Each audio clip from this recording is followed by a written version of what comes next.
exert itself by the inhibition of specific epigenetic enzymes. It is also a DNMT specific inhibitor and does not impact any HDAC enzyme. Further mechanistic studies are recommended. Thank you. Okay, thank you very much for your nice talk. And let's get some questions. We have time. Attila, do you have any question?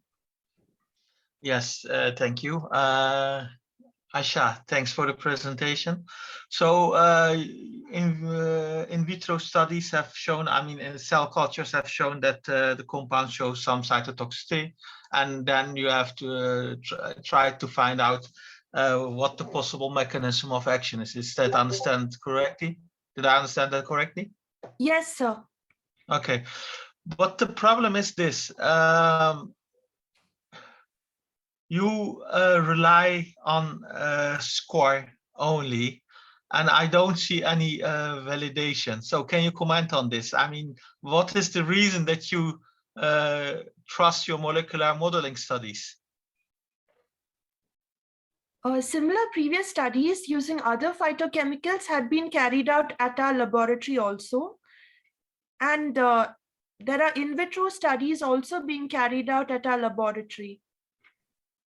Okay, but I mean, is there a reason why you believe the scores and the poses that you have shown here? I mean, they are not really clearly visible, but still, I mean, is there a reason that you trust that your molecular modeling procedure is able to produce the correct poses and the correct scores? Because I don't see anything about that discussed in your methodologies or in your results. So can you comment on that, please?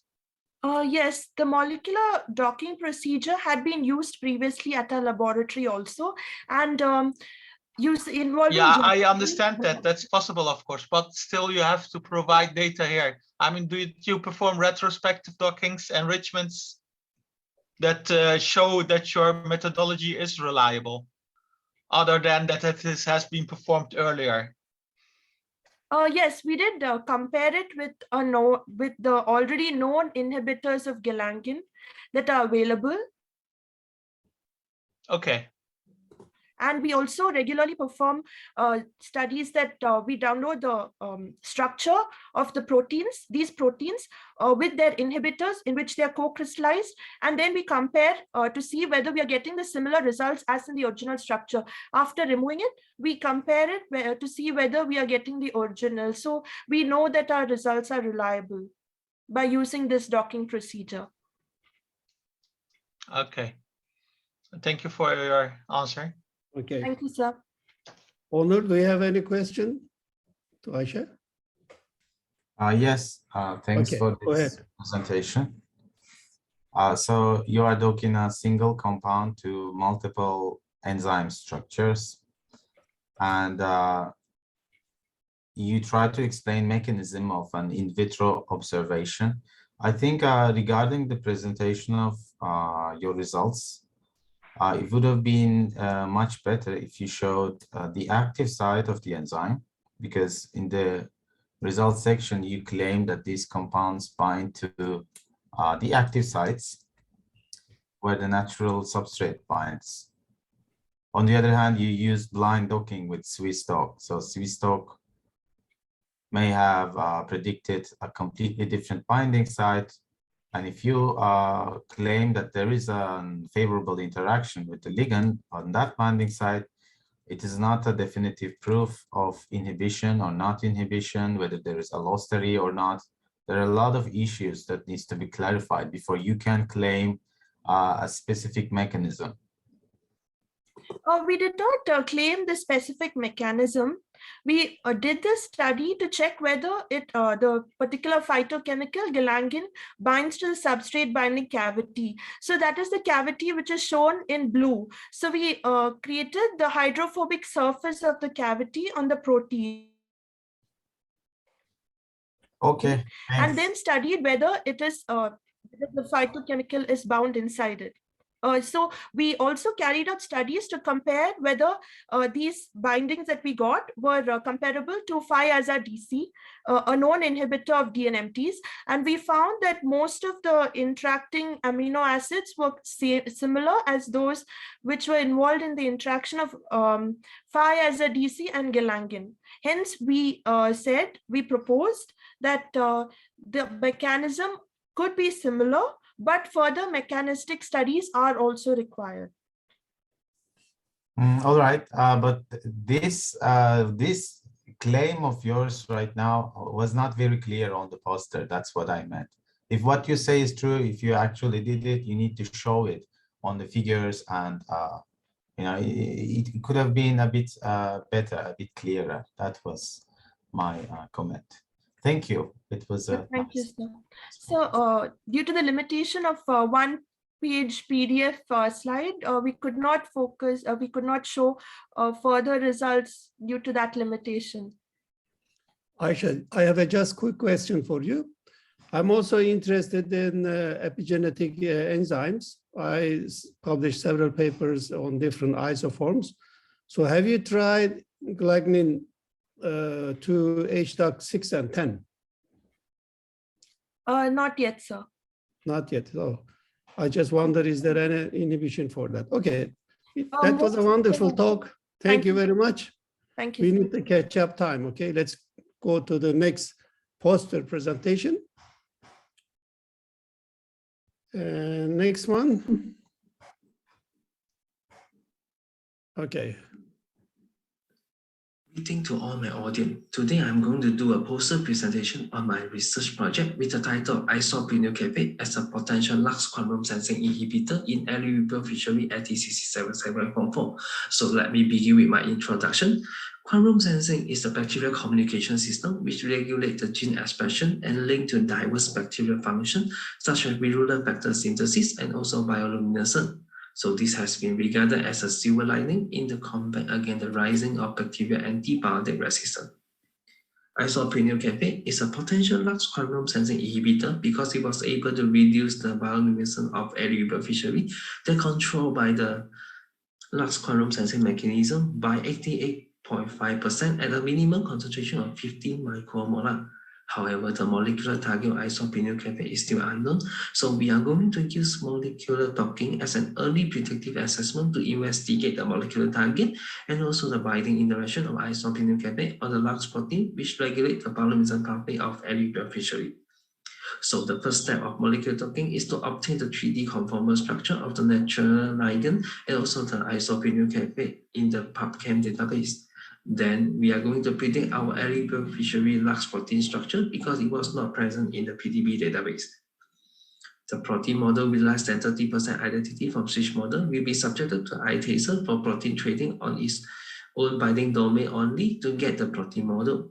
Then we can proceed to molecular docking and post-docking analysis. So below are my result and also discussion. IsO-prenylcaffeate actually show the highest binding affinity of -8.3 toward the Lux AAB protein, which is a luciferase protein that catalyzes the bioluminescence reaction with the presence of reduced baby mononucleotide, oxygen, and also the aliphatic aldehyde. Docking actually revealed that the molecular target of IsO-prenylcaffeate is the flavor protein binding pocket on the luciferase, same binding site as its own natural ligand, the reduced baby mononucleotide. This suggests that IsO-prenylcaffeate exhibit its quantum sensing inhibitory effect, which lead to the reduction in bioluminescence by competing with the reduced baby mononucleotide or the flavor protein binding pocket on luciferase. So, in conclusion, the molecular target of IsO-prenylcaffeate as a Lux quantum sensing inhibitor toward the alluvial fishery is deduced to be the flavor protein binding pocket on Lux AAB protein, which is a luciferase. This early predictive assessment has established the basis for further gene expression study. So this is my acknowledgement and also the reference. With this, I end my presentation. Thank you. Thank you. Okay, I'll take a few questions. We have time. Shall we start with Attila? Sure. Thank you. Clear presentation, but there's something I also want to ask you what I asked the previous one. the previous presenter. So I might have missed this, but did you do some validation of your docking protocol? And are the results here on this slide? Yes, actually, in our previous study from our research team, also using the molecular docking to actually predict what is the molecular target of the isoprenal cafe on their quantum sensing mechanism. That one is from the chromobacterium, violacin that produce a violacin. So isoprenal cafe actually also reduce the violacin production that is controlled by the quantum sensing mechanism. So they also found that isoprenal cafe actually bound to the binding site of the real engine, actually also bounded to the its natural ligand is also a FAD binding pocket, so it's the same type as my result, the flavor protein binding pocket. Okay. Just another question. I mean, you found that this ligand, which I'm not going to pronounce now, but competes with the cofactor, yeah? Yes. So there might be another binding pocket there besides the cofactor binding site. Have you had a look at it?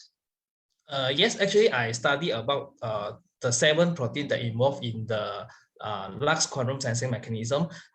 As you can see on the poster, is the AB is the luciferase, CDE is the fatty acid aldehyde, the reductase, and also the RNI is the regulatory protein. So based on this one, is actually I studied the important binding residue in the pocket itself. So I only did the study based on the important residue that is catalyzing the reaction. So when I view the protein in the BioVia Discovery Studio, so I mainly actually aim for the site that is the important binding domain for this study now. Okay. And suppose that you don't have any in vitro data and you have just modeling tools available. How would you show that the duct post that you have generated may be reliable and that it actually may show some affinity? If you don't have any in vitro assays, only computational methods, what method would you choose? Yes, for that actually is the downstream process. Unfortunately, I for my master project is only the fundamental study. So because actually the next step will be going to the protein study. You will be using the X-ray crystallography or NMR method actually to frozen the whole protein structure to see whether the ligand and also the isoprene. But if you just have theoretical methods, so sorry? No X-ray, you don't have X-ray or NMR, just theoretical methods. What kind of computation would you do on these docked poses? What is missing here, basically? So you have done docked poses, yeah? Yes. So how would you better calculate the interaction between your ligand and your binding pocket, and whether your ligand, the pose that you suggest, is stable or likely? How would you investigate that purely by theoretical methods?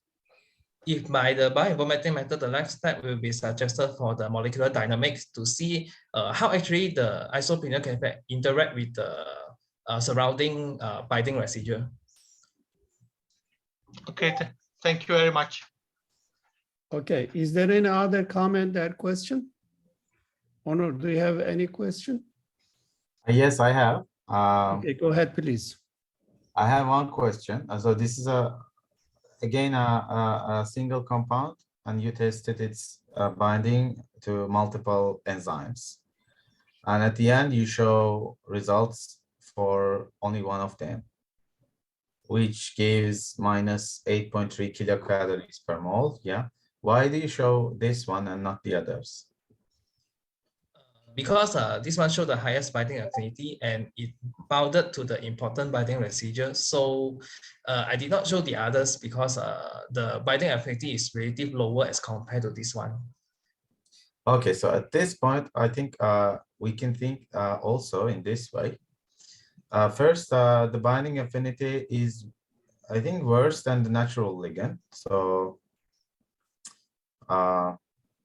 I mean, if natural ligand and this molecule are present at the same time in the environment, the enzyme will prefer the natural ligand and will not bind isoprenyl caffeate. That would be the conclusion from these results. Of course, you need to do either in vitro studies or further much detailed free energy calculations involving molecular dynamic simulations. But look at the rest of your results. The natural ligands also show lower binding affinities for them as well. But in some cases, you detected a better binding affinity for your ligand. So for example, LuxR. You see the natural ligand binds with minus 4.8. It doesn't really mean that, like, you shouldn't really compare binding affinities between different proteins. The binding affinity will be different for every protein. I don't believe this is the right way to select the ligands. If you get minus 4.8 for a natural ligand, and if you actually know it is a natural ligand, so if you get a better binding affinity for the same protein, it may mean that your molecule will be preferred instead of the natural ligand and will actually inhibit that enzyme and not the one you have chosen here. So there's the kind of, you know, you need to rethink about this. Huh? Okay, I would have chosen the other enzyme and the other you know, the result, not this one. So just don't only look at the absolute value of the binding affinity. Okay, sure. Because it's actually what you get after docking is not a specifically binding affinity. It's just the docking score, and you just use some correlation. Have you used Autodoc Vina here? I think I've missed.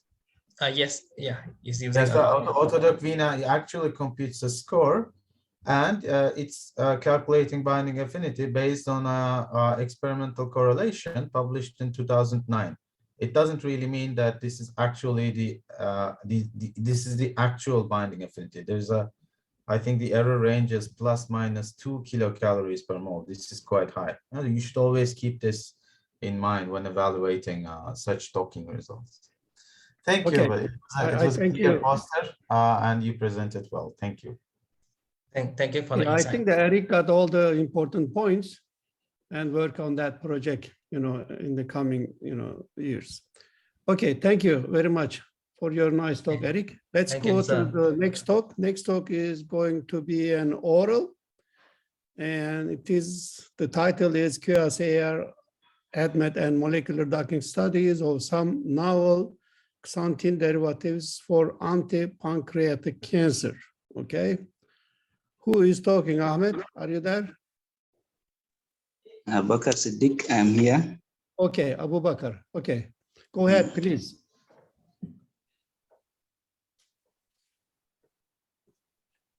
The topic of our research is QSAR, ADMET, and molecular docking studies of some bioreactants derivatives for anti-pancreatic cancer.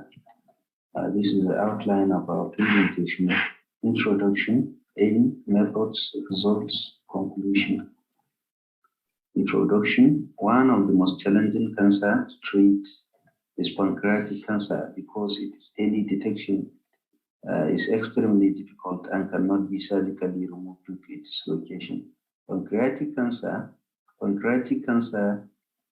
is currently one of the most leading causes of cancer death due to the fact that its symptoms usually appears at an advanced stage and tend to spread throughout the body.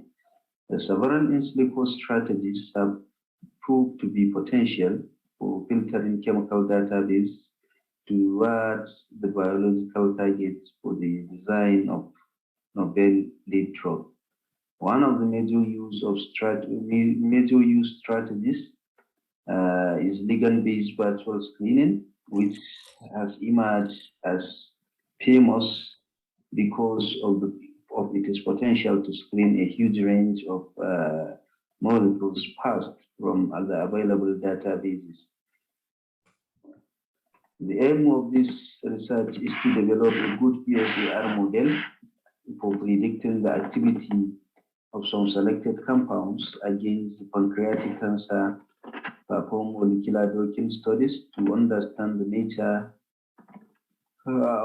of interaction between some selected compounds and the EGFR receptors, and examine their admit and drug likeness property.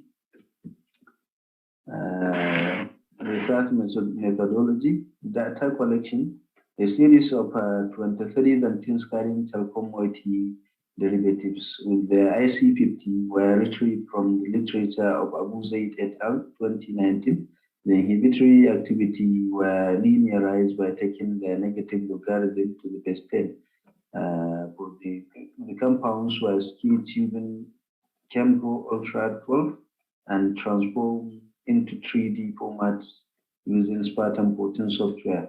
Density functional theory, quantum mechanical calculation was employed for the geometric optimization. The geometric optimization using B3 LYP 631G star basis state. The optimized structure were saved in PDF format and then exported to Padel descriptor software to compute the molecular descriptors. The activities of individual compounds were inserted in the computed descriptor file and saved for the development of QSAR model. Then the saved file was then exported to DTC QSAR software, where genetic function algorithm multilinear regression was utilized to develop the model. Ligand protein docking was performed to study the nature of interaction between active pockets of EGFR receptor and the 4 selected ligands on HP laptop equipped with 8 gram using Autodoc Vina, Infirex, and Discovery Studio. Using Swiss admin, we use Lipinski rule of 5 as initial step for oral bioavailability. Results. This slide or the table depicts the minimum criteria for generating a good QSAR model, and at the side are the values of each parameters for the generated model. This slide contains the correlation matrix, mean effect, and variance inflection factor. Variance inflection factor for the QSAR model descriptors. The descriptor SPmax1 BHB with positive mean effect and lowest BIP was found to influence the generated model. Here is the binding affinity of some selected docked compound with EGFR receptor, with compound 3 and 8 having the best binding affinity. The 3D and 2D binding pattern of compound 2 in the active side of the EGFR receptor is shown in this slide. From the slide, we can see that the compound 2 interacts with the receptor using conventional hydrogen bondings, carbon hydrogen bond, pi sigma, pi sulfur, pi T-shape, alkyl, and pi alkyl. And this also is the compound 3 in the active site, interacting with the active site of the EGFR receptors through the conventional hydrogen bond, carbon hydrogen bond, halogens, pi sigma, pi sulfur, and pi alkyl. This is compound 8 interacting with the EGFR through 2 conventional hydrogen bonding, carbon hydrogen bonds, pi sigma, pi sulfur, pi T-shape, amide, pi stack, and pi alkyl.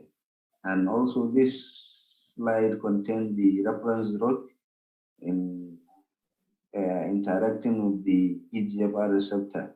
The compound which is chlorambucil, interacts with the receptor through phenyl and alanine conventional hydrogen bonds, and alkyl and pi alkyl, several pi alkyl interactions. This table depicts the Lipinski rule parameters for the Lipinski rule of 5. The MW represents molecular weights, NHBD represents number of hydrogen bond donor, NHBA number of hydrogen bond acceptors, W log P, then for the topological polar surface area. None of the four compounds violate greater than 2 of the acceptable thresholds established by the Lipinski rule of 5.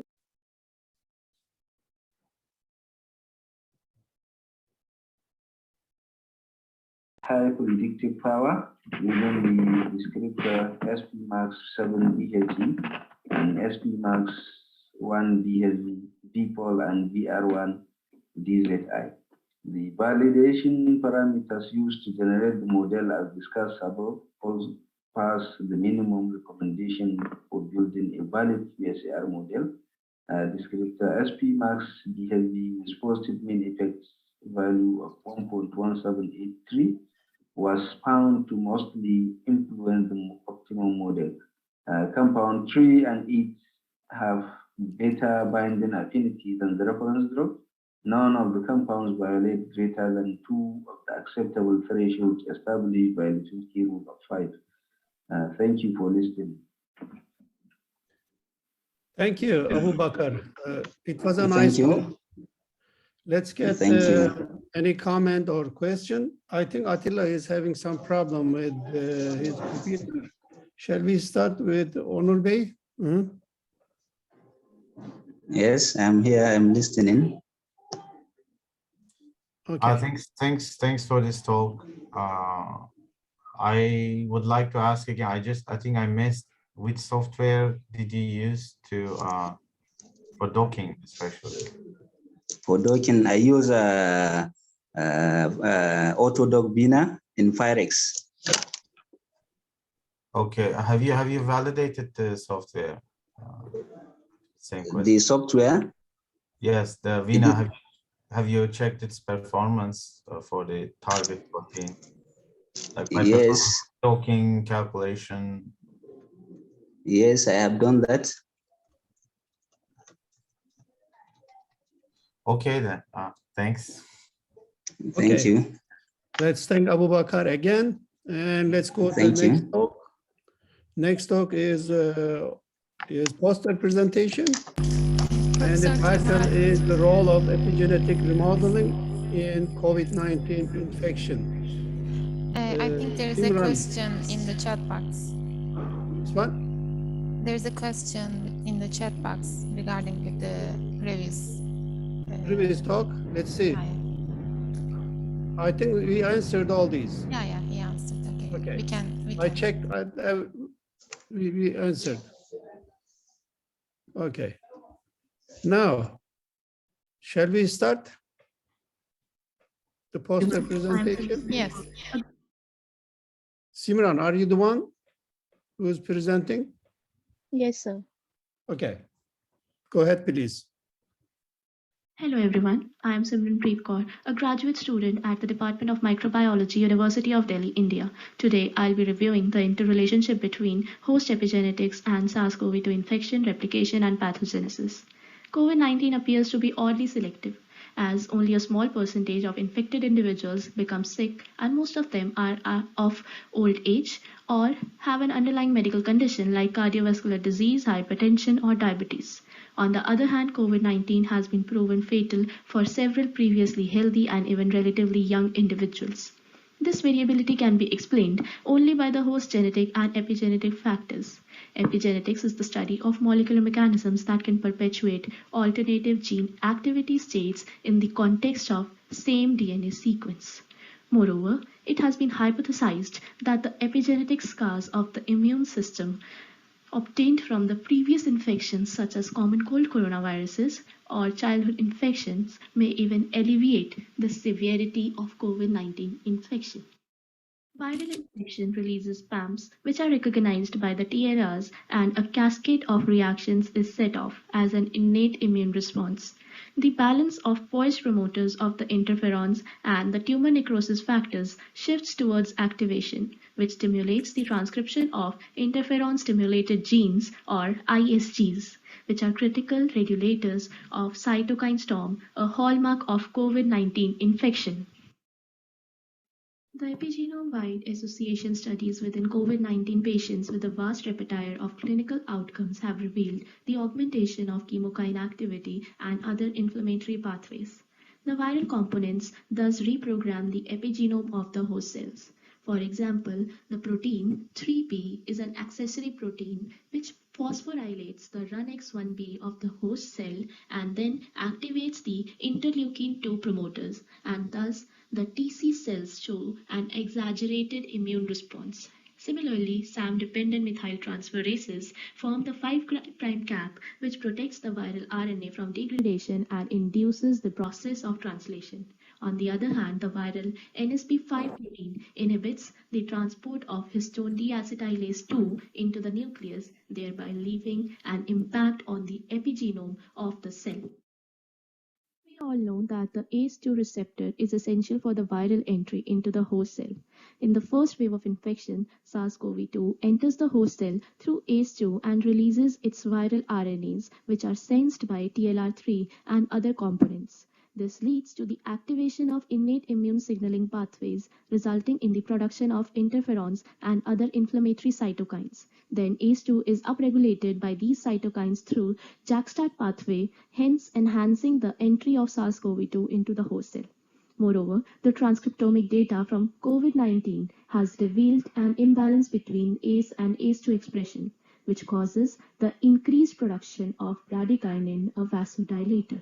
Further, ACE2 is naturally abundant in patients with hypertension, diabetes, and previous smoking history. These findings indicate the epigenetic control in the ACE2 expression and the impact of COVID-19. The global data indicates higher COVID-19 case fatality rates among men than in women. Females show increased immune activity as the ACE2 genes and a number of genes involved in the innate and adaptive immunity escape the X chromosome inactivation. Thus, in females, ACE2 is expressed in the heterozygous form, which prevents the binding of RBM of SARS-CoV-2. In comparison, the homodimers in males do not provide immunity. Thus, females benefit from the added physiological diversity when facing new immune challenges such as SARS-CoV-2 infection. However, the sex differential modality is not the same at every age and requires further investigation. Epidrugs are the chemical modifiers that can target the epigenetic enzyme inhibitors. A group of scientists have performed a comparative transcriptome analysis in COVID-19 infected patients, which revealed certain epifactors implicated in epigenetic response against SARS-CoV-2 infection. Another group of scientists have repurposed an FDA-approved epidrug called valproic acid, which impairs the proliferation of SARS-CoV-2 virus particles in a dose-dependent manner without significantly affecting the host genomic and subgenomic mRNAs. Thereby, the use of epidrugs is an alternative but attractive approach. I will conclude this presentation by saying that SARS-CoV-2 has caused significant disruption in the worldwide social and economic elements, and the virus continues to mutate at an exponential rate. However, no clinically viable pharmacological or preventative therapy with proven effectiveness is available. Understanding the molecular and cellular mechanism of coronavirus infections, focusing on the epigenetic biomarkers, is thereby essential for developing successful intervention techniques.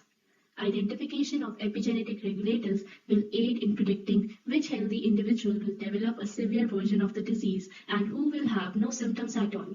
Furthermore, epidrugs may be utilized as adjunct compounds with antiviral treatment can modulate the DNA methylation landscape. As a result, to improve the COVID-19 treatment regimen and manage the dreaded cytokine storm, we will need to assess the efficacy of novel and existing epidrugs. Thank you. Thank you, Simran. It was a very nice talk and interesting. So I think the people benefit out of this for this deadly disease. Okay, now the talk is open to question and comments. Onur, would you like to add something? Thank you. I don't have any questions. It was a good overview. It was a nice. Okay, yeah, okay. Okay, let's thank her again. And let's go to the next oral presentation. It's my pleasure. Okay, the next one is again oral presentation.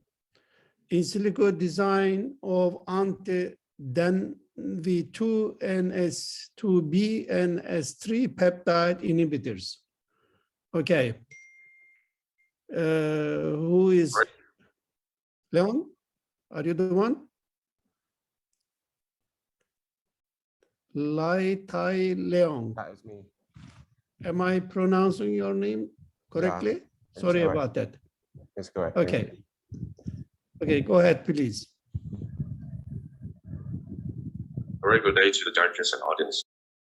Today, I'm going to present physical designs of anti-dengue virus serotype 2 and NS2B and NS3 peptide inhibitors. So, why dengue? Geographically, dengue is the most widespread arboviral disease caused by dengue virus, with Aedes mosquitoes being the vector. This single-stranded positive sense envelope RNA virus is classified under the genus Flavivirus and family Flavivividae. Due to the presence of 4 antigenically distinct serotypes, dengue vaccine's development has the risk of antibody-dependent enhancement, a phenomenon that enhances viral infections and replication by suboptimal antibodies. Due to climate change, the epidemicities of dengue spread rapidly from 9 countries before 1970 to more than 100 countries currently, a phenomenon that enhances viral infections and replication by suboptimal antibodies. Due to climate change, the epidemicities of dengue spread rapidly from 9 countries before 1970 to more than 100 countries currently. Annual infection was estimated to be 390 million, 96 million of whom have clinical manifestations of different severity. Dengue disproportionately affects Asia, with 70% of its total burden concentrated in this continent. From year 2000 to 2015, the reported dengue-related deaths increased from 960 to 4,032 in Malaysia. In fact, dengue was recently listed as one of the 20 neglected tropical disease NTD to be controlled in the WHO NTD roadmap 2021 to 2030. The dengue virus NS3 protein consists of 2 domains, which are the protease domain at the N-terminus and the multifunctional domain of helicase nucleoside triphosphatase and 5' terminal RNA triphosphatase at the C-terminus. It is the most conserved protein in all 4 serotypes of dengue virus, with the similarity of 77% in the amino acid sequences. Another protein, NS2B, is the cofactor of the dengue serine protease. Its association with the NS3 protease domain is essential for the proteolytic activity to be carried out at its full capacity. Due to the importance of proteolytic event in the life cycle of dengue virus, NS2B and NS3 is an important target for drug screening in search of antiviral against dengue. In flaviviruses such as dengue virus, all the structures and non-structural proteins are translated continuously as polyprotein due to the presence of only a single open reading frame. For each viral protein to be functional, they must be separated from each other by proteolytic cleavage at the endoplasmic reticulum membrane. This is performed by the host protease within the ER elements and dengue NS2B and NS3 protease in the cytoplasm. These slides shows the sequences of 8 different sites cleaved by dengue NS2B and NS3 protease. To differentiate the N and C termini, the cleavage sites are designated to be non-prime and prime site, respectively. In the figure here, the cleavage site is pointed by the arrow. These sequences were extracted for peptide inhibitors developed by mimicry. Conventional small molecule inhibitors are not effective against NS2B and NS3 active site because of its high charge and flatness surface. Hence, peptides were chosen to drug this protein. Since the linear peptide sequences are recognized as the substrates of dengue NS2B and NS3 protease, the peptide inhibitors were cyclized using sunflower trypsin inhibitors as FGI1 as a scaffold to prevent the degradation. Almost all the prime and non-prime site residues are substituted with the amino acid residues found in the 8 cleavage sites mentioned earlier, yielding various mutants with different activities against dengue protease. The only exception is the conservation of P3 residues for all mutants because this resisting residues is significant in forming disulfide bridge for better peptide stability. As shown in the computational methodology, the peptide design began with the use of PDB redo, and also saved version 6.0 for structures retrieval and validation. Reload command of ESR was then used to model the missing residues of the crystal structures, followed by minimizations and quality check, including docking validation. After that, different variants of the statistics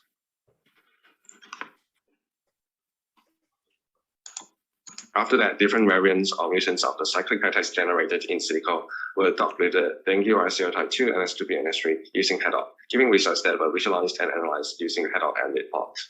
Finally, toxin price and cell PPD were used to predict the toxicities and cell permeability of the cyclic peptide. Now I will present the result and discussion.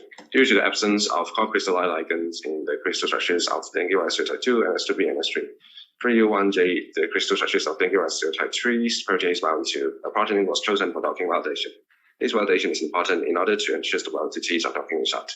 The RMSDs of C alpha had a values of 0.741 over 222 aligned residues with 100% sequence identity, showing CADD to be good at protein peptide docking for dengue, NS2B, and NS3.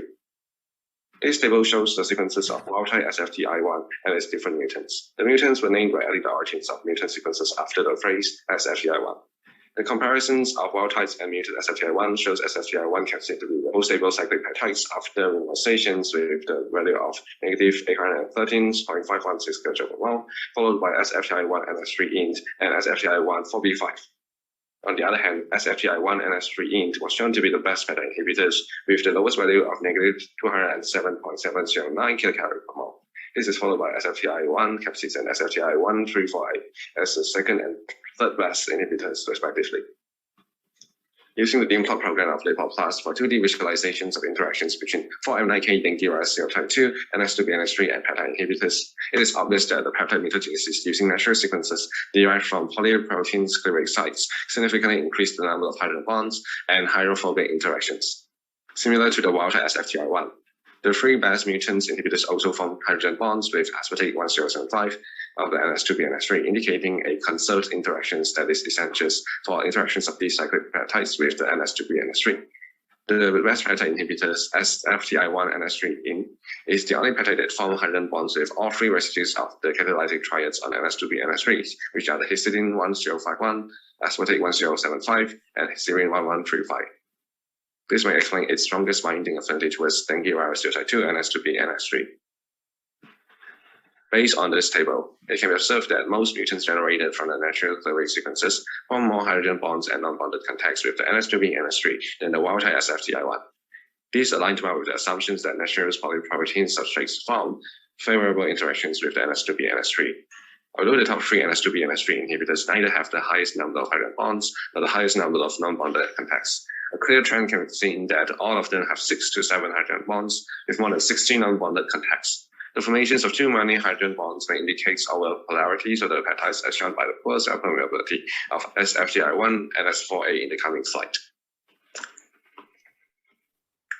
Although Prodigy's analysis shows that SFTI1 and S4A has the largest number of hydrogen bonds, it is not the strongest binded of NS2B and NS3, probably due to its unfavorable positive values of dissociation energy. This is supported by the et al. In 2017 that the binding of peptide inhibitors to NS2B and NS3 at its active site is solely driven by entropy. Although the entropy normally increases with lower dissociation energy, SFTR1 to A2B, which has the lowest dissociation energy, is not among the top binders of dengue virus serotype 2 and NS2B and NS3. This indicates that the controls of entropy may be more complex than the involvements of dissociation. Lin et al. Also showed that the increasing hydrogen bonding is correlated with improved binding affinity. This may partially explain the relatively lower values of ESR final energies after minimizations and head-up binding energies of peptides with many hydrogen bonds, such as SFTI1 4B5, SFTI1 capsid, SFTI1 2B3, and SFTI1 NS4A. In alignment with the previous status of having the lowest head-up binding energies, SFTI1 NS3 int has also the lowest head-up score and the lowest electrostatic energy, possibly improving its binding with the NS2B NS3 entropically. Toxicities predictions based on toxin PrET shows that all SFTI1 variants to be non-toxic, except SFTI1 NS2A26 and SFTI1 NS2A6. Toxicities is a major factor of failures in clinical trials. Early predictions like these hence help to focus resources on promising compounds. Non-toxicities of peptides are also important to ensure the safety and prevent drug-induced adverse effects. Besides, it is important for antiviral peptides to be cell permeable so that they can reach intracellular components where most target viral proteins are located. More than half of the SFTI1 mutants may not be able to exert the inhibitory activities due to inability to cross the plasma membrane based on the cell PPD prediction.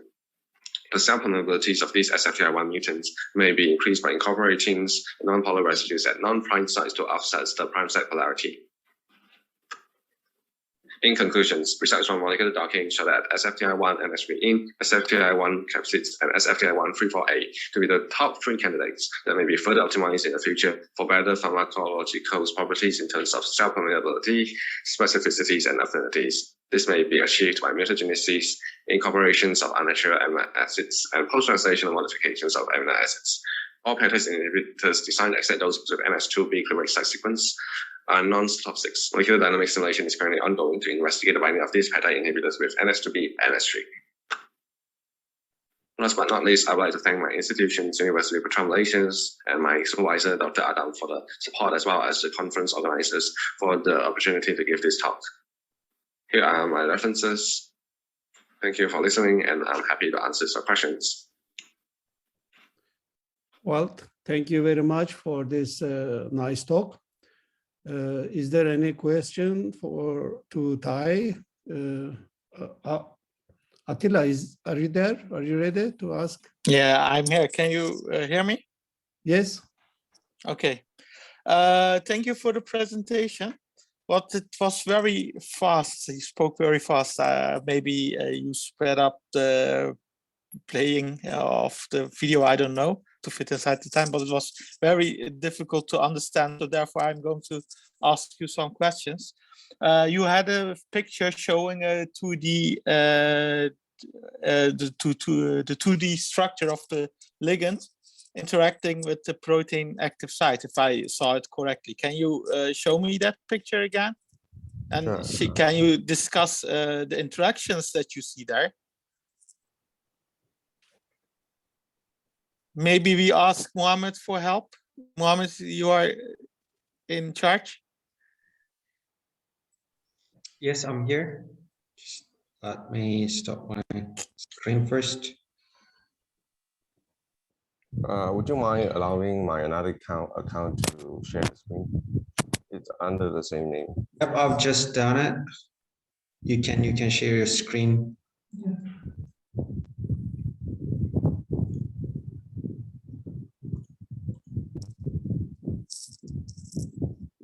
Yeah, is it visible now? Oh yeah, it's coming up. All right, okay.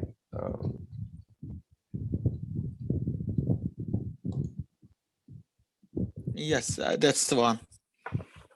Can you show that? Can you discuss the pictures? Because it's also not very clear.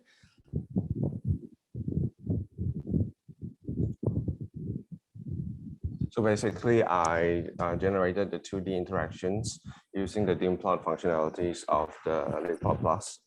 And then I extracted the informations and then tabulated into these figures, these tables. So based on this table, it is very obvious that the number of interactions, both non-covalent and hydrogen bonds, it's higher in amount compared to the wild type sunflower trypsin inhibitors. I see the amino acids that I'm seeing here in 2D are of the peptides, right? Yeah. So basically, but they look so scattered over space. Is that the artifact of the program? I think so, yeah. What do you mean by scattered over place? Well, I just see the amino acids not really connected to each other. Oh, basically in this program, they will just show the amino acid residues that are involved in the interactions with the protein. So if the protein's residues or the peptide residues is not involved in the protein peptide inhibitions, it will not be shown. Okay, and in the next slide, you show the amount of hydrogen bonds formed per peptide. Yes. Is that information really important, or should be should we be careful? Just looking at that one. So the amount of hydrogen bonds, can we rely upon that?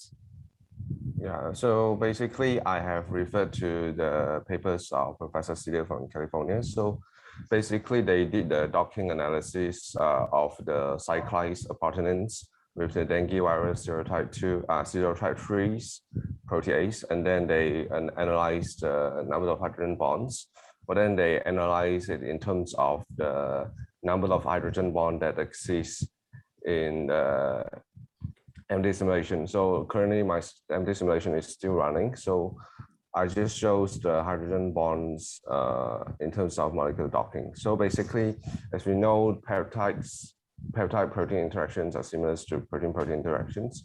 So between the different backbones, we can also form hydrogen bonds. So the larger the number of hydrogen bonds, the better the binding between the proteins and the peptides. Yeah.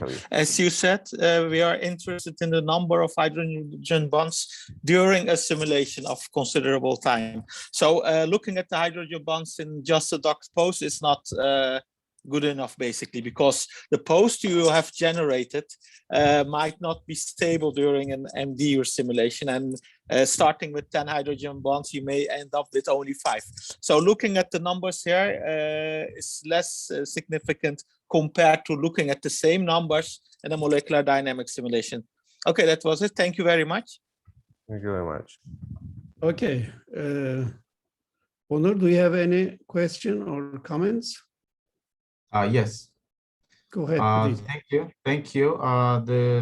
The presentation, you talked a bit fast. It was a bit difficult to follow. But in the end, I think I managed. Perhaps I missed one part. Can you clarify where these peptides come from? How did you identify them? So basically the peptides, would you like me to share the screen as well?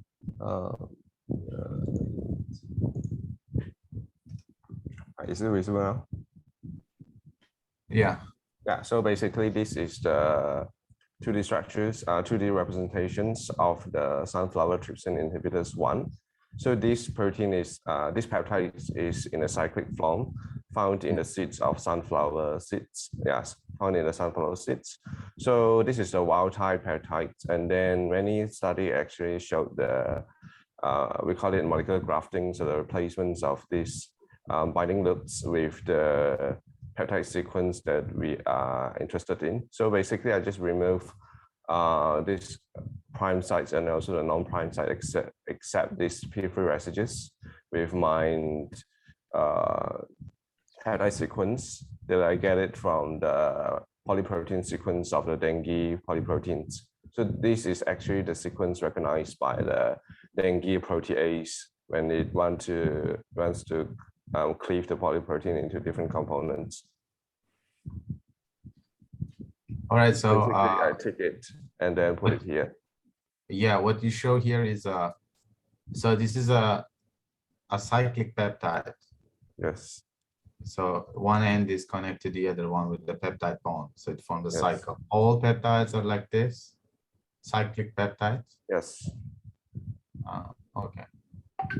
All right. So about the interactions with the protein, I think there's something wrong with that plot, as Dr. Ratila mentioned. I think you need to check. I suspect that there is something clogged. There is an artifact of the visualization software, I think. One final question to you. You showed us some toxicity results, and you identified peptides to be non-toxic, right? Yes. Yeah, so my question here is, what else do you expect? Because peptides are something always generated in our body. We get them in our food. Basically, they contain naturally occurring amino acids. And the motivation for peptide-based inhibitors is that they are not toxic. So do you think it makes sense to assess toxicity using these methods for these peptides? Or is there something I missed? Perhaps there are some peptides that are actually toxic to humans. What do you think about this? What's your opinion? Yeah, so basically, if you want to be completely sure whether the peptide is toxic or not. So we need to proceed with the wet lab studies. But then for the simulation, for the computational prediction, so I use this toxin pret because it works for me. And then I can't use risk ADME because it's more suitable for the small molecules, and mine is peptides. That's why I didn't use that tool. And in terms of toxicity, it's very important to test because some of the toxins are actually peptides, such as the toxins from scorpions or from a snake. So it makes sense to test for the toxicities of my cyclopeptides as well. All right, thank you. It was a good presentation. Had a good flow. Okay, thank you. Let's thank Ty again and go to the next talk. Next one is poster again. And the title is Discovery of Antibiotic Candidate for Extended Spectrum Beta Lactamase using Multi-Target Resonance Machine Learning. That was an interesting title. Okay, let's see.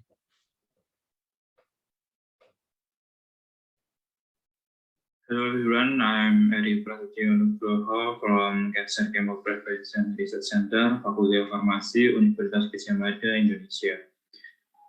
Here we would like to present our research about discovery of multi-target antibiotic candidate for extended spectrum beta lactamase resistant using machine learning. First, about the background of our study. At least 700,000 people die each year due to drug-resistant disease. One of the causes of resistance is the expression of extended spectrum beta lactamase or ESBL in bacteria. Venom antibiotics are the treatment of choice for infections that are caused by ESBL producing organisms. Unfortunately, this antibiotic also resistant to the new bacteria in this recently research. That's why we are trying to design a new antibiotic with multiple targets for ESBL. We use a bioinformatic approach that focuses on machine learning with random forest linear regression. This is methods that we use. We use three different tools, Campbell, KNIME, and Data Warrior. Campbell is utilized to retrieve data of potential target proteins and related compounds that have inhibitory activity towards those proteins.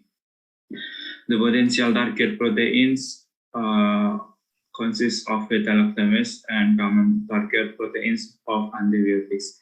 Data of those proteins are used to build IC50 prediction models with KNIME software, and data of compounds with IC50 below 10 nanomolar towards this protein were analyzed with Data Warrior. We use evolutionary computation here to find compounds that have the greatest similarity with a potent antibiotic for ESBL. We analyze the similar compound with the prediction model we would before to obtain IC50 prediction. A compound with lowest IC50 value was selected as potential compound to be developed as new multiple target antibiotic for ESBL.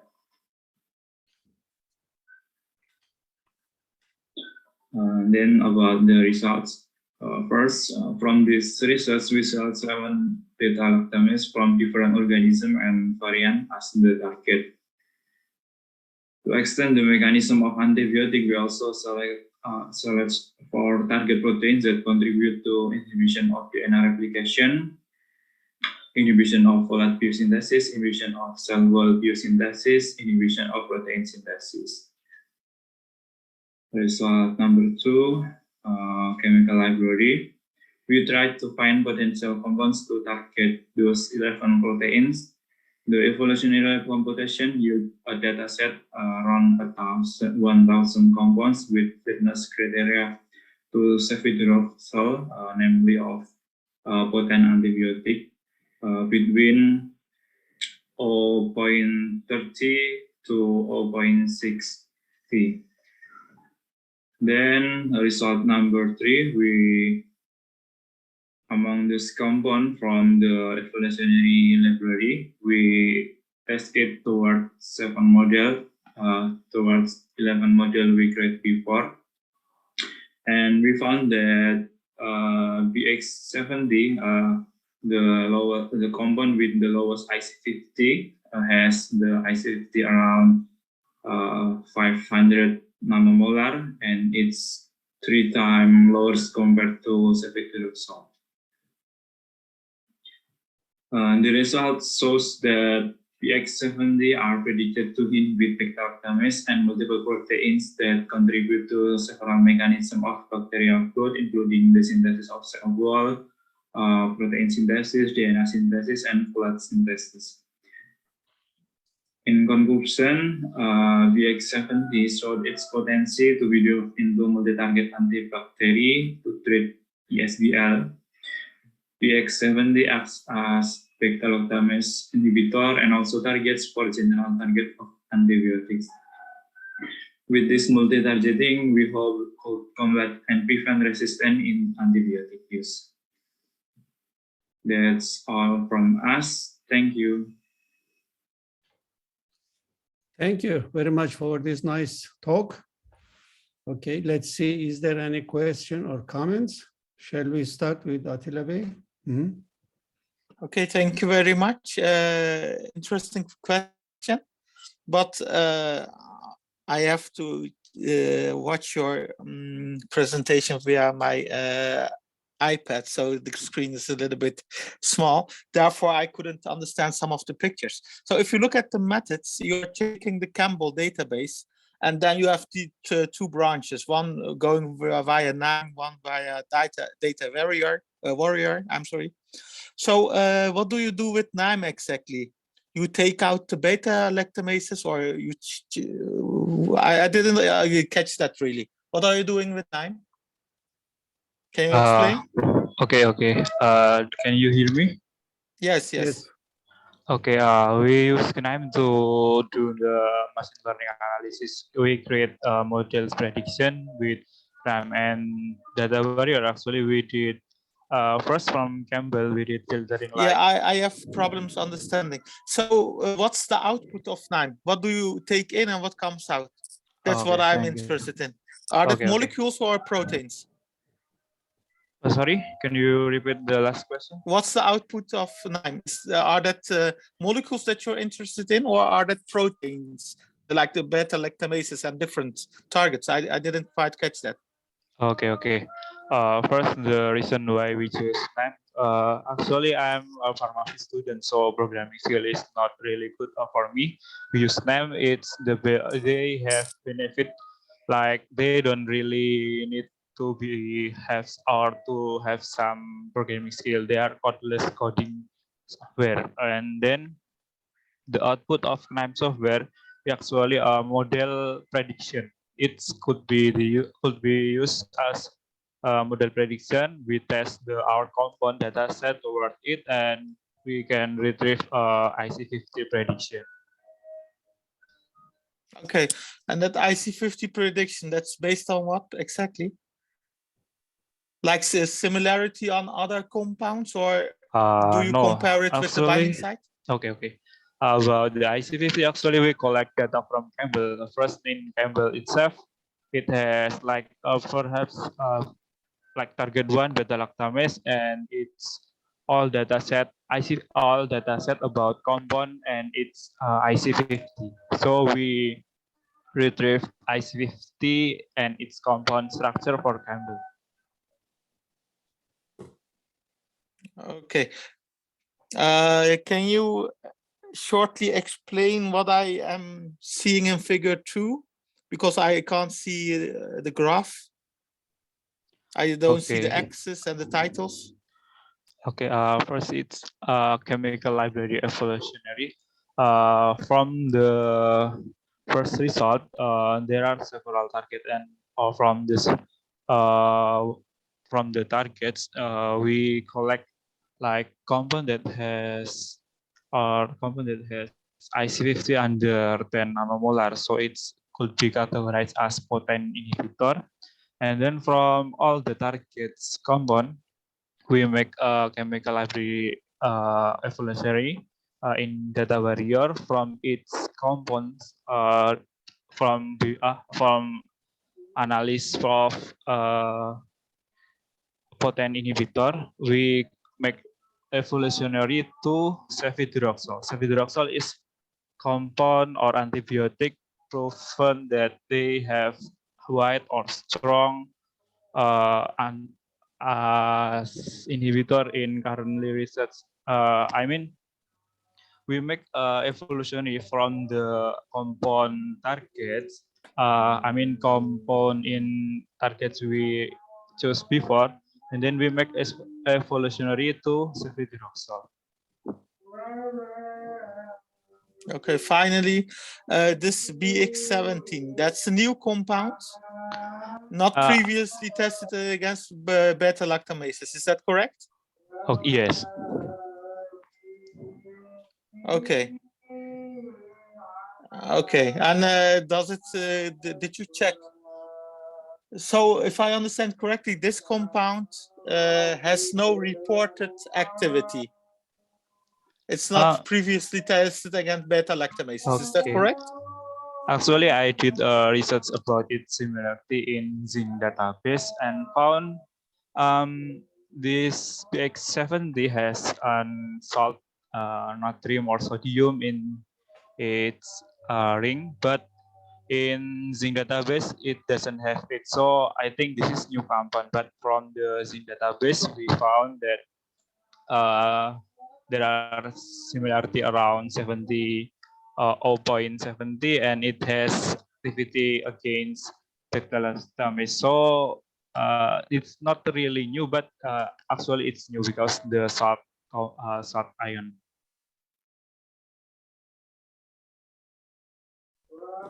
Okay, let's move on. Onur, do you have any question for Eri? No, I don't have any. Thank you. Okay. With this talk, we completed this session. Thank you very much for everybody, okay, giving nice talks and also the audiences listening to us. And it was a very great pleasure to be with you and chair this session. Thank you very much for your attention. Thank you, Professor Dr. Yelekci, for being an excellent chairman, and our honorable judges, Professor Dr. Attila Demir and Dr. Onur Selçuklu for their questions. I would like to thank all of our others who put their efforts and all on these oral and positive presentations, and all our participants for being here with us. CADD and SARS-CoV-2 presentations are over now. Big data analysis and biotools and general bioinformatics presentations are going on now. If you want, you can change your breakout room to join them. The participants are invited to attend our next parallel session. Then we will have a keynote talk later in the day by Dr. Yuval Itan at 4 p.m., which is going to be according to Turkish Standard Time. See you there. Thank you all again. Okay. Bye-bye. Have a pleasant evening. Have a nice evening, everyone. Bye-bye. Attila, I am leaving and I'm in the process of assessing the posters, okay? Okay, do you hear me, by the way? Sorry?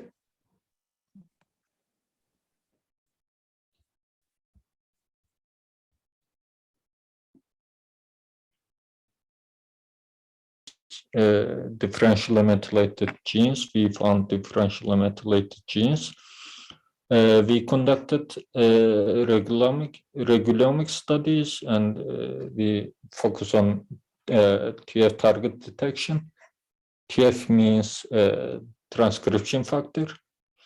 And proteomics, we conducted proteomic studies. We constructed protein-protein interaction networks. And finally, we combine all these studies together and created a context-specific network. So our result is we used 3 different transcriptomic dataset and a metallomic dataset. Here you can see their accession number from GEO, NCBI GEO. So these are the numbers that we detect in those transcriptomic datasets, differentially expressed genes, and here we can see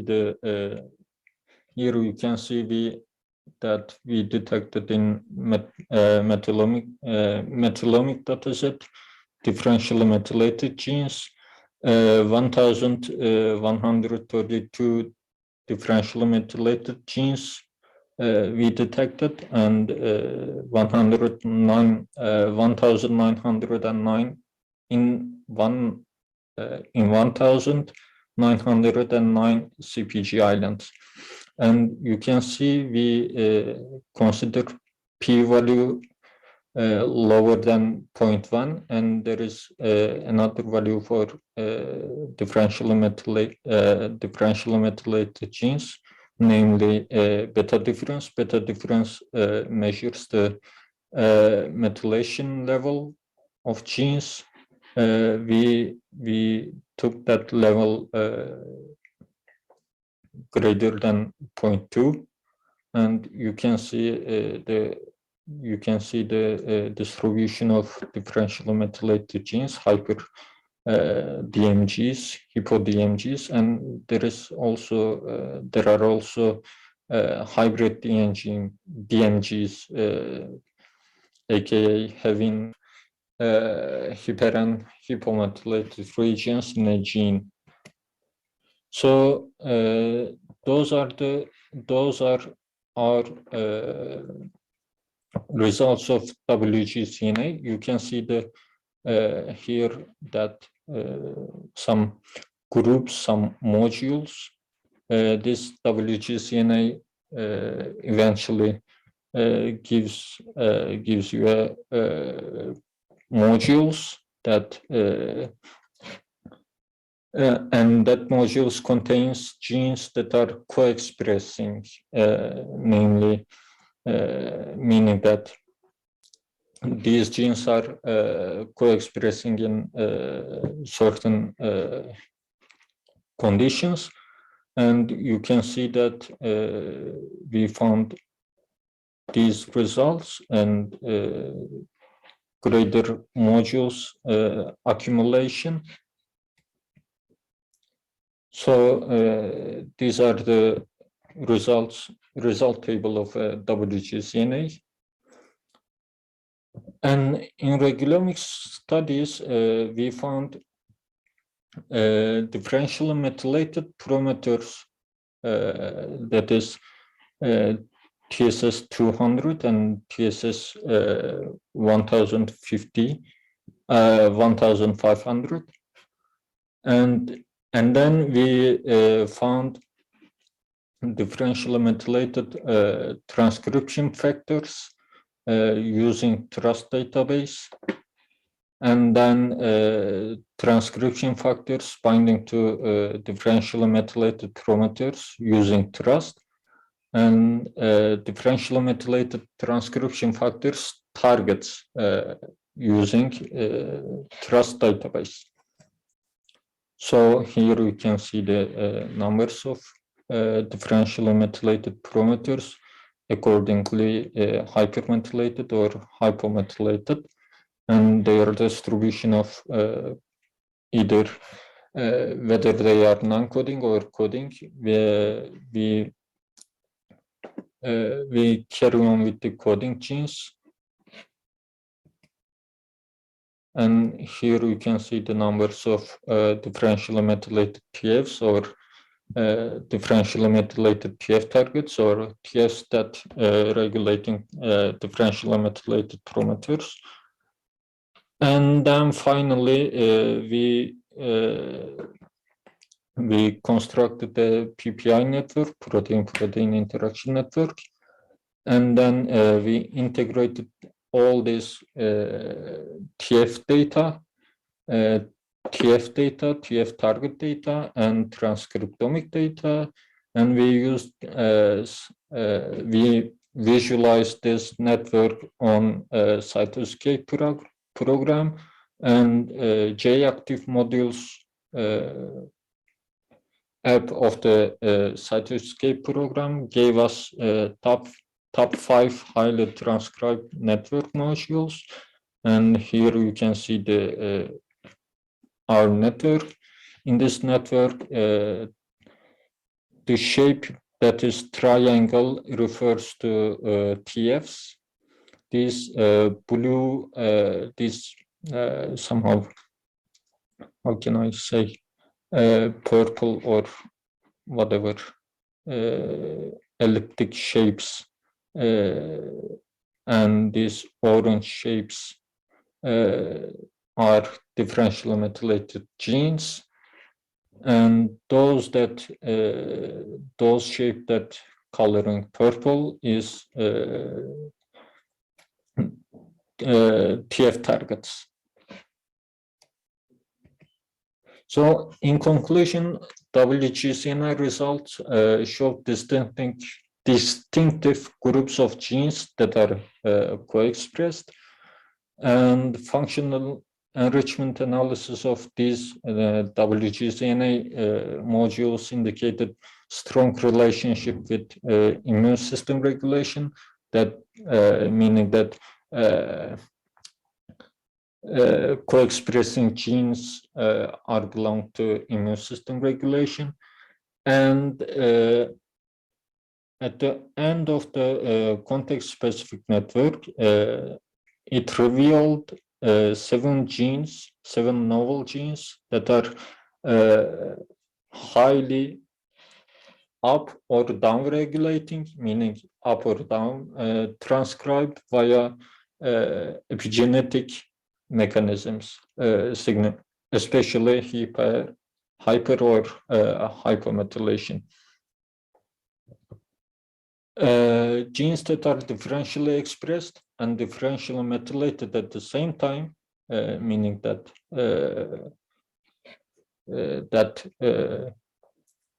context-specific network gave us, are found to be strongly related with immune dysregulation, and we propose that further validation of genes and incorporating another omic levels will broaden our understanding of AS's pathophysiology, and this will eventually enable for better treatment methods. And thank you for listening. Okay, thank you very much. Do we have any question for Kerem? I may ask a question. Yeah, your candidate genes make sense with respect to their biological pathways. And what about IRAP1, the expression pattern of IRAP1? Actually, we haven't found any significant difference in IRAP1. We haven't found, I can say, neither in methylomic studies or nor in transcriptomic studies. We didn't find any difference in IRAP1. Mm-hmm. Okay. Okay. Do you have any other? Apart from this data, actually, I want to ask a question about IRAP1. Do your patients have increased BMIs? Sorry, I couldn't understand your question. Yeah, apart from the this study, but I just want to, I wonder that if your patients with AS have increased BMI levels. body mass index increased? No, as far as I know, they haven't any. There is no evidence that increased BMI or in relation with IRAP1 or in relation with developing ankylosing spondylitis. Yeah, I haven't encountered it. Okay, thank you. Okay, thank you. Do we have any other questions? There's a question in chat box. Okay.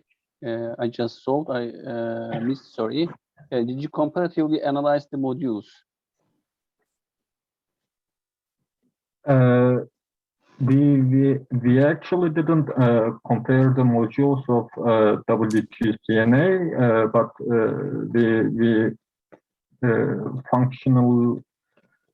we did functional enrichment of modules, but we didn't compare it. We didn't compare it. We didn't compare them. Okay. Do we have any other questions? Okay, thank you, Kerem. I think we don't have any other questions. So Sena had some technical issues, the previous presenter. So I think she's now available for any question. I think Onur Emre Hocam, you had the question to her. If you don't forget the question. Actually, I forget the question. What was the subject of? Okay. Let me ask a general question. Let me ask a general question, Sena. Do you have any further research proposal for your study? What's the next step?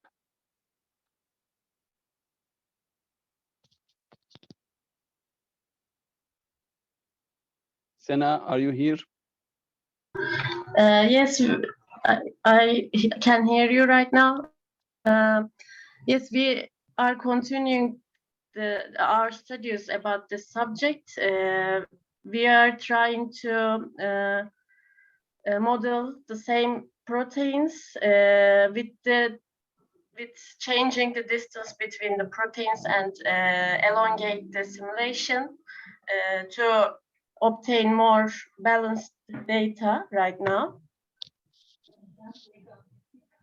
Then we continue with the ligand interaction studies, and we will look the ligand interaction of the same proteins to target. You mean computationally or experimentally? Computationally, we study on molecular dynamics area, but if we find desirable results, maybe we can continue with in vitro studies also. Okay, but thank you. Different team. Okay, thank you very much. I also had a question about this. Did you consider to start with the docked structure, first docking them together and then start your simulations? Now Yes, that you have some specific sites, I believe, maybe you can use them also. So we are considering the docking studies, yes, exactly, but we first try to reach more balanced results with the different parameters. Then we will continue with the docking experiments. Okay. Thank you. Okay, thank you very much, Sena. We have two more presentations to go.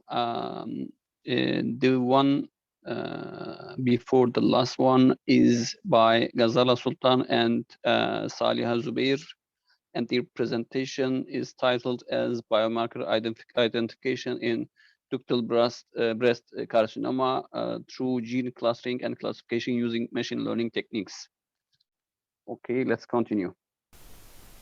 Greetings to everyone. This is Rosana from the Department of Computer Science, Alitam of University.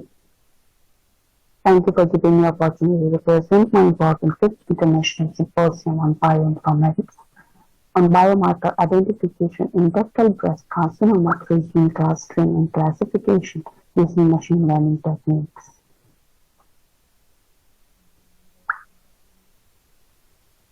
Looking at the statistics, ductal breast carcinoma has continued to be one of the leading causes of morbidity and mortality among female population across the world. So therefore, ductal carcinoma becomes life-threatening when it develops into invasive ductal carcinoma, and as the statistics says that 20 to 53% of women with ductal carcinoma in situ have high risk of developing into with the increasing incidence rate. It becomes an urgent need for the identification of potential biomarkers at primary stage of cancer development. Several studies have been performed in this regard, yet it is assumed that some of the key markers which majorly contribute to the pathogenesis of cancer landscapes are remained unnoticed.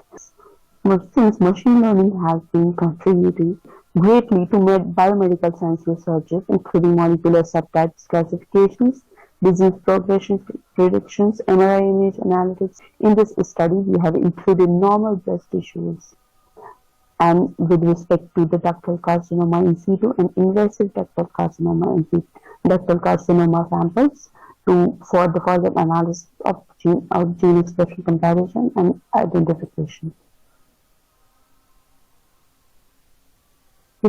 Since 3000 BC, the first documented case of tumor of the breast were found and treated with fired rays. Over the time, various treatment methodologies, for example, mastectomy, mammogram, and radium-based cancer treatments has been developed in recent years. The first clinical trials approved to test CRISPR-Cas9 gene editing methodology against breast cancer cells. About tools and methodology, in this study, we have visualized 5 different data sets comprising of normal samples, ductal carcinoma in situ samples, and invasive ductal carcinoma samples for the gene expression analysis, where we have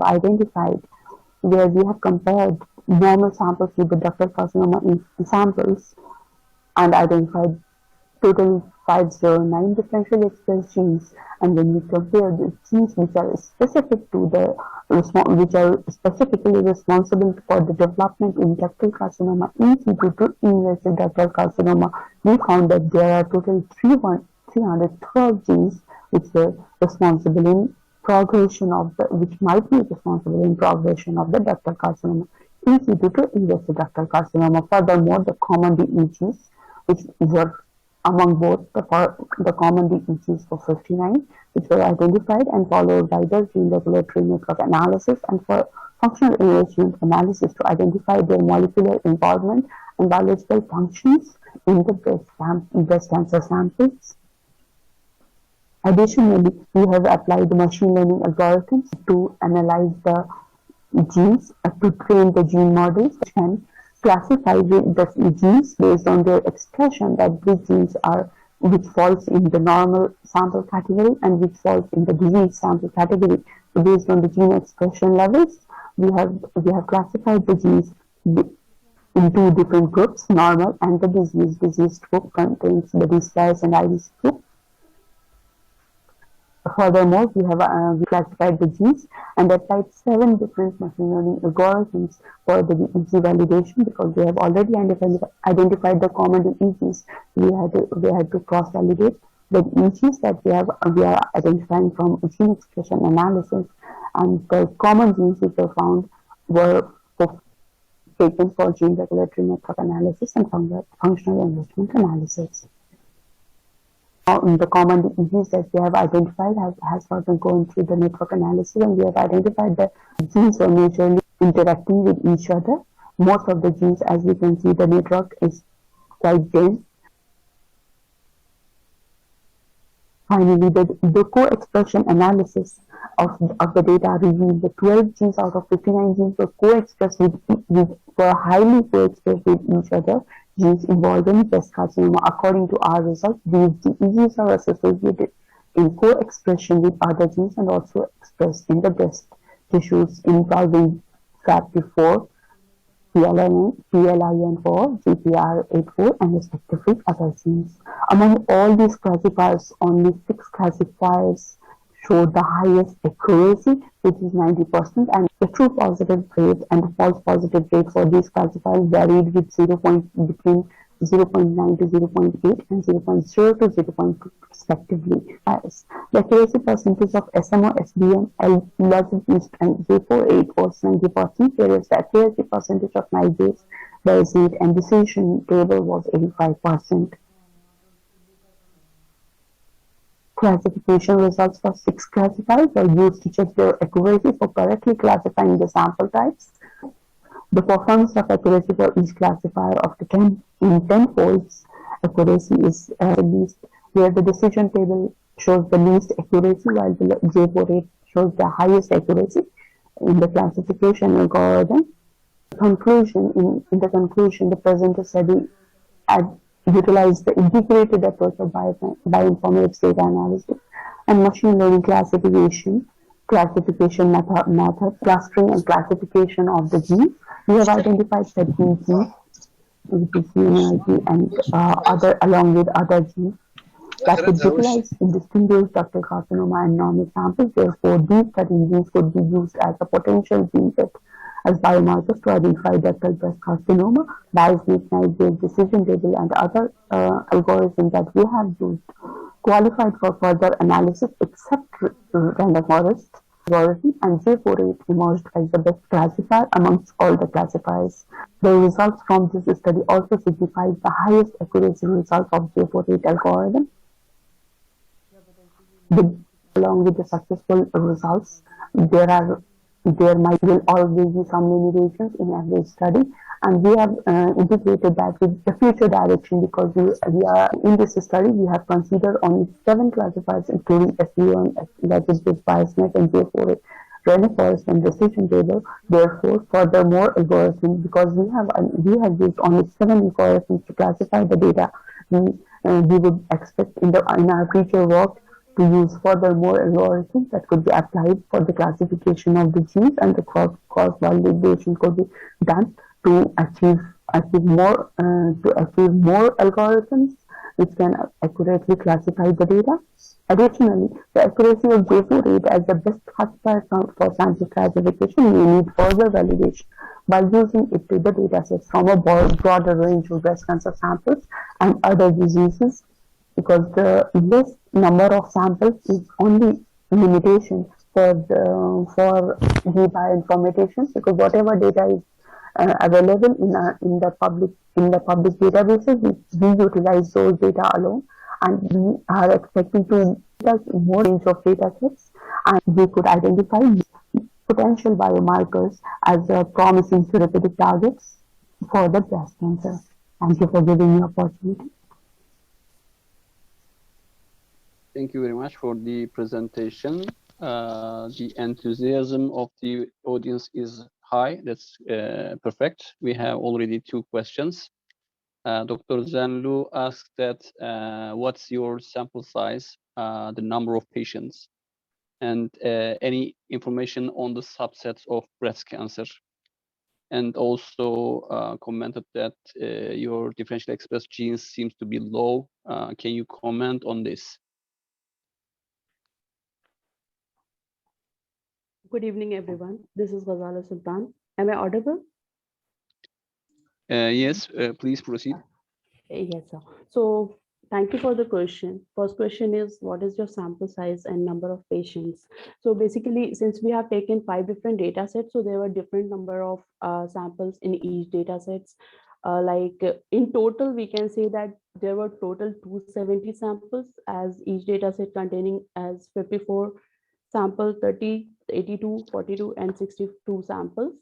So this is quite a less number of samples, we understand, but whatever data samples are available, we because we are doing only computational analysis, we have no facilities of wet lab analysis. So we are accessing the publicly available data sets, and we are analyzing those data sets itself. That's why we have mentioned that we have to check these accuracy of the module of the algorithms on the broader number of samples. Second is based on the any info on the subtypes of breast cancer. For the subtypes of breast cancer, we have taken two types of samples, like invasive ductal carcinoma and ductal carcinoma in situ, where we are focusing on the genes which are responsible for progression of ductal carcinoma in situ to invasive ductal carcinoma. So that's how we have targeted this study as of now. Yeah, next is based on the DEG. Yes, the DEGs we have considered are low because we have taken only the common genes which has already like classified from like which are specifically responsible for progression of the disease from carcinoma in situ, ductal carcinoma in situ to invasive.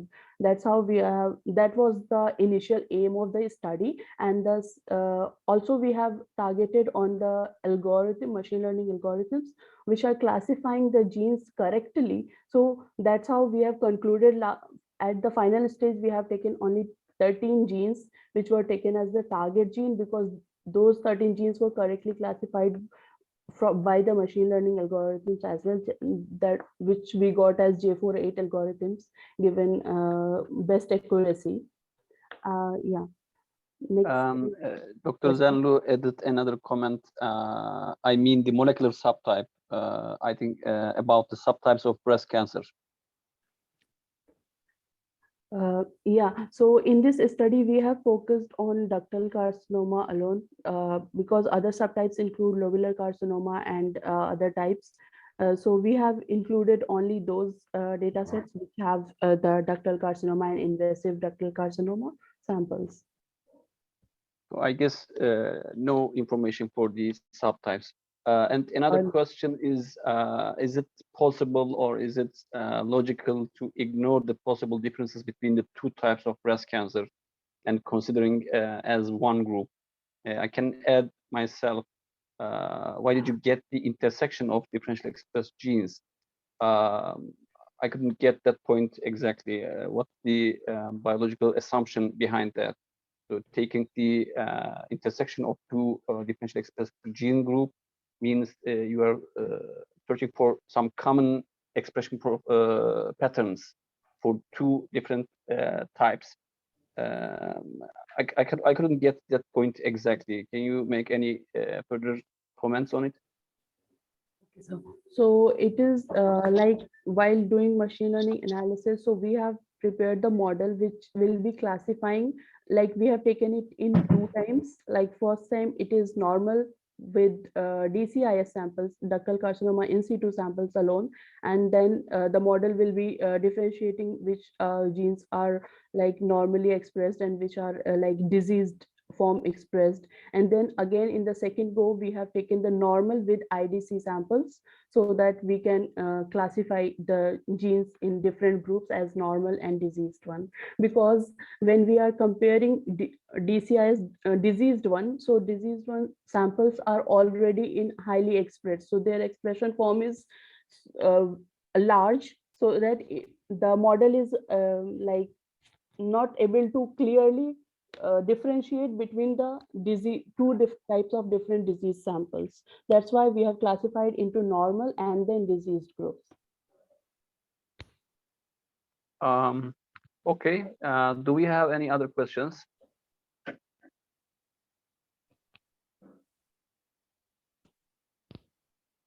I think that's all.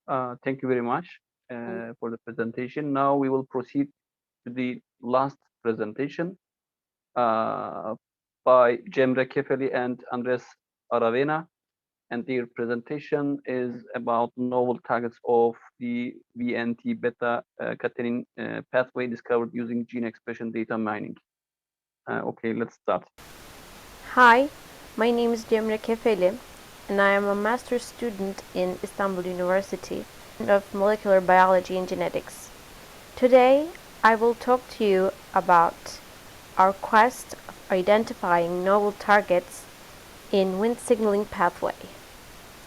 Wnt is an evolutionarily concerned pathway which controls development of the organism, and it is associated with various types of cancer and Alzheimer's disease. In a normal cell that is not stimulated by a Wnt ligand, beta-catenin is degraded by the destruction complex. Beta-catenin levels kept low in cytosol. When a Wnt signal is present, the destruction complex is held and the beta-catenin accumulated in the cytosol. The beta-catenins travel then to the nucleus to interact with the TCF left transcription factors. That leads to the transcriptional regulation of the Wnt target genes. Genes that possess a TCF left binding site in their promoters are called direct target genes.